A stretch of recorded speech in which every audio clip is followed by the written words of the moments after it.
There is a fortunate coincidence. I just went to the United Synagogue and Rabbinical Assembly Convention called 2020 Judaism. They wrote it 20/20 like eyesight. How adorable. I'll first start with the bad. There's a lot of good, but the bad is there are two things that are bad.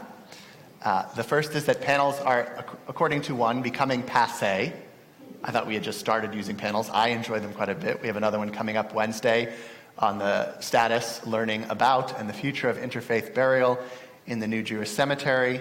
I'm looking forward to that panel. I think we have some legs left in our panels.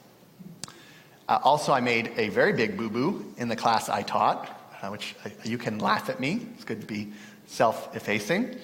I was teaching a class on embracing imperfection, our own and God's, and I guess so it worked out great that I embraced imperfection in the class. And we were studying a beautiful, probably my favorite midrash, which is the story of God's reaction to the destruction of the temple. It's in one of the early parts of Lamentations Rabbah, the collection of midrashim written about Lamentations. So I think it's 4th or 8th century in that ballpark. Whereas Lamentations is written about the destruction of the first temple, the midrashim are probably an echo of the destruction of the second temple. So it describes all the ways in which God tries to learn compassion and try to understand the suffering of humankind, much as I pointed out, incarnation in Christianity fills that role. That the reason God becomes incarnate in the body of Jesus is so that God can understand human suffering. And we do have traditions like that of God learning about human suffering. In the Midrash, it's through Jeremiah, through the patriarchs, through Moses, but the clincher for God is actually from this week's parasha, when Rachel dies. And Rachel is buried on the road to Bethlehem, which is now near Ephrat, potentially. And the question is asked in Midrash elsewhere as well, why is Rachel buried not in the tomb that is used, the cave and tomb and mausoleum that's used for other ancestors? It's so that, as the exiles depart for Babylon, she can cry out for them and beseech God for mercy. And in the Midrash I taught last Shabbat at the conference, that is the breaking point where God understands mercy and compassion and grief. And the clincher is the line from Jeremiah, a voice is heard from Ramah, Rachel weeping for her children.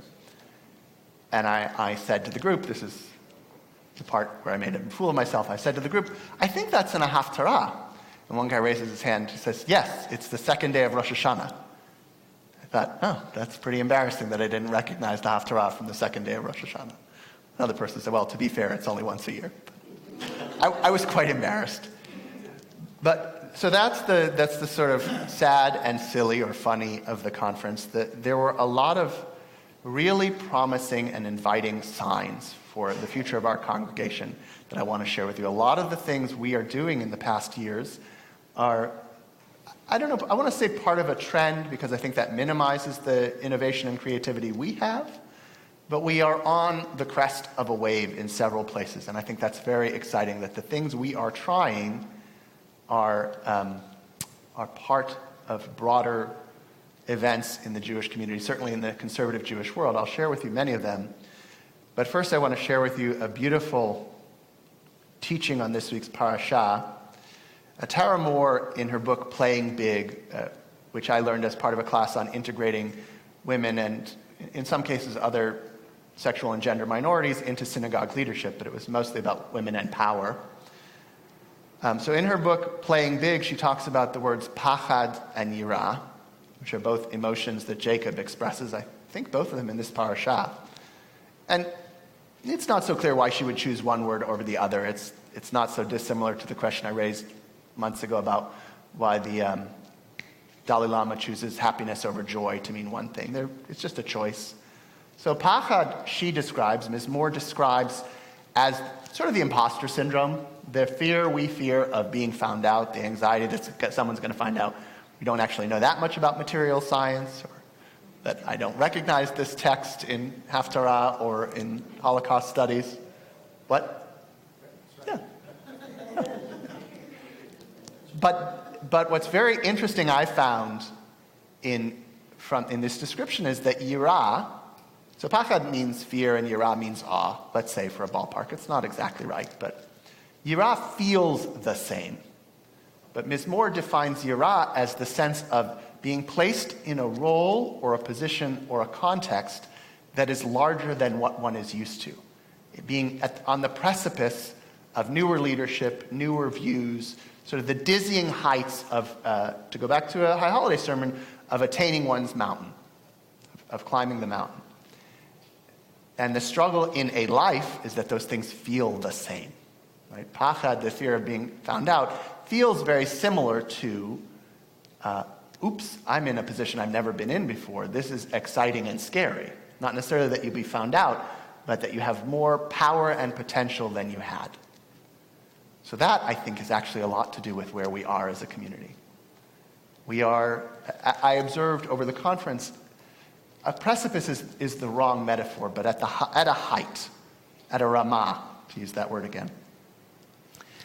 And we may shrink from that potentiality, just as Jacob does in the beautiful verse, chapter 32:11.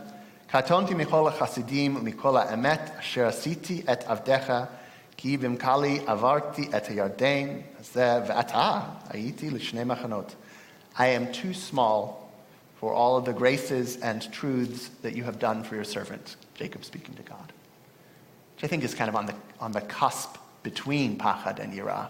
That sense of the fear of being found out, but the sense of smallness that one experiences looking at an ocean.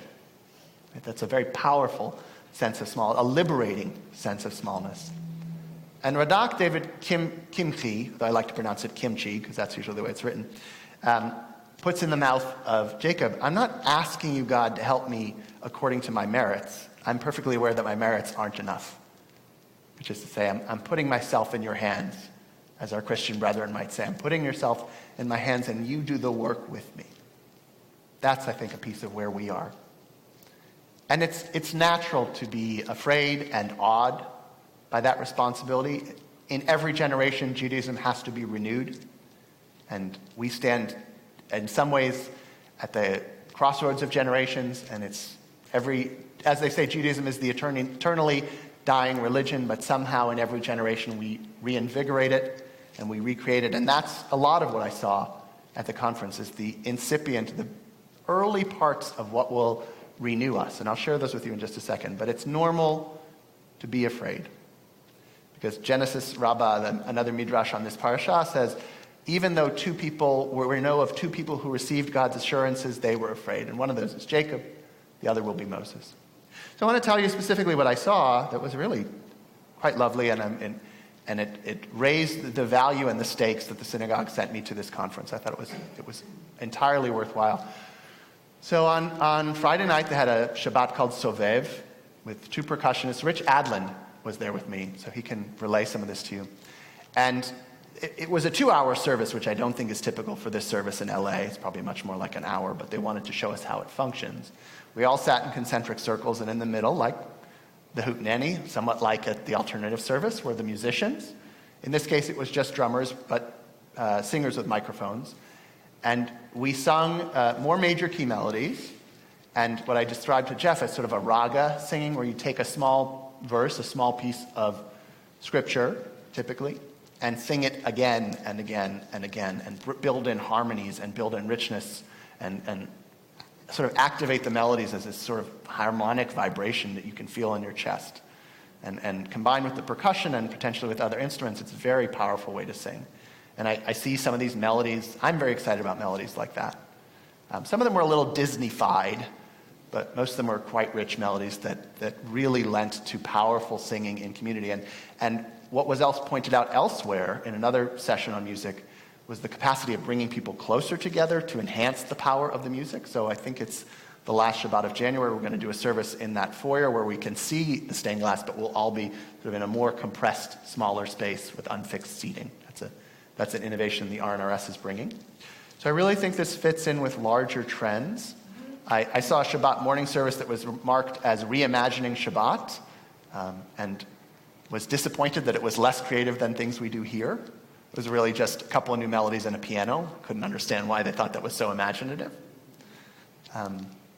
But I am excited to observe two things that I saw, which is that meditation is happening in different contexts, and that's something we're starting to integrate in our work, both something I lead and something Shush and others have led, that games and using sort of the ludic perspective, as I said at Sheldon Cohen's memorial, that's just a fancy word for playfulness as a way to teach, is becoming integrated. I had a colleague who said we should get together and create a Jewish games program. There was one other. And sort of Musar mindfulness groups are also growing.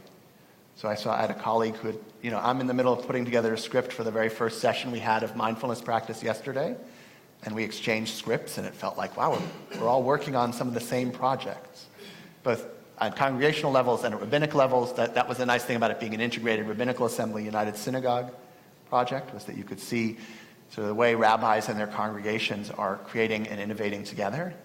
And a lot of those things, not panels as I pointed out, but a lot of those things are things we're working on. And that was really a source of great comfort, that we're on the right track, I guess is what the message of the congregation, the message of the conference was. We still, what is it they said? I don't think King said it, but it was said of King, we ain't where we want to be, we ain't where we should be, but thank God we're not where we used to be. It's not exactly appropriate to us, because I have no regrets about where we've been. But we're on the right track. And so as I said, it's natural to have ambivalence or anxiety. Those are natural emotions in periods of transition and change. And as I said, at the crossroads of multiple generations, the greatest generation, the baby boomers, Gen X, millennials, Gen Y, where we have all those components among us. And the struggle to integrate different generations is another thing that colleagues were working on. I have a colleague who has some expertise in how to integrate children in the synagogue service. She told me all these tips, and she's going to send me an email with like a checklist. So I'm very excited. But as I said, we are always enjoined to gather together in the struggle. And that's sort of the point of Yisrael, Jacob's second name, the one who struggles with God, the one who struggles with the holiness and with spirit and with the divine and with the almighty and the power and potential of religion and spirituality. And the Eish Kodesh, whom some of you know, is one of my favorite teachers. He was the Rebbe of the Warsaw Ghetto, said of this parasha that enduring is no acme of excellence. Filling seats is not the point. The point is that everything should be matched with a great ascent, that we should ascend. And so when we think about our preparations moving forward of how to continually, and I really think it will be a continual process, we can never rest. We take a deep breath, but then we go on. Jacob prepared himself, in this case, for the arrival of Esav in 3 ways. He sent the gift, he made a prayer, and he made himself ready for combat. We're going to need to do all those things. We're going to need to be gracious and generous with our time, talent, and treasure. We're going to pray for God's direction for the future of this congregation, for the future of this Jewish people, for the future of broader community. And not ready for war, but understanding that conflict is an inherent part of change. And we can be polite and kind to each other, but that doesn't mean we won't have diverse opinions and need to butt heads. Sometimes butting heads, as the Talmud points out, is the best way to arrive at truth. So that's our project, and I'm just so grateful to go to that conference to see the ways in which we are already beginning on the right track.